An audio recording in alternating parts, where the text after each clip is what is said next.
78వ సంవత్సరం పూర్తి చేసుకున్న స్వాతంత్ర దినోత్సవం పూర్తి చేసుకున్న సందర్భంగా దినోత్సవం సందర్భంగా ఐద్వా ఆధ్వర్యంలో కరీంనగర్ జిల్లా కమిటీ ఐద్వా ఆధ్వర్యంలో జెండా ఆవిష్కరించడం జరిగింది.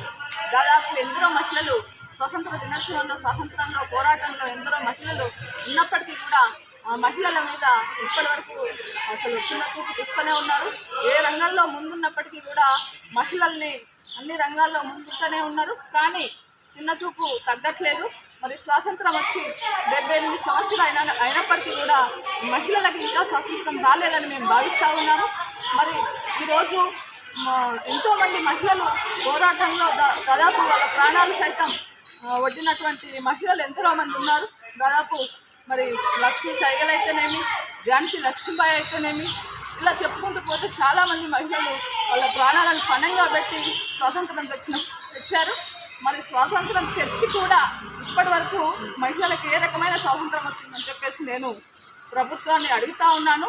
అంతేకాదు మరి దాదాపు అర్ధరాత్రి రోడ్డు మీద నడిచినప్పుడే మహిళలకు స్వాతంత్రం వచ్చిందని చెప్పి మన పెద్దలు చాలాసార్లు చెప్తూనే ఉంటారు. అయినప్పటికీ కూడా మరి ఇప్పుడు పెద్దలు చెప్పినటువంటి అర్ధరాత్రి కాదు, కనీసం పొద్దున కూడా రోడ్డు మీద నడిచే పరిస్థితి లేదు.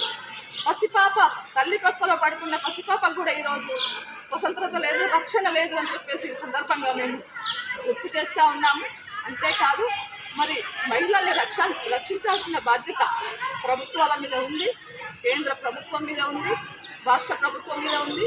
మహిళల్ని రక్షించే బాధ్యత తీసుకోవాలని చెప్పేసి ఈ సందర్భంగా మేము గుర్తు చేస్తూ ఉన్నాము.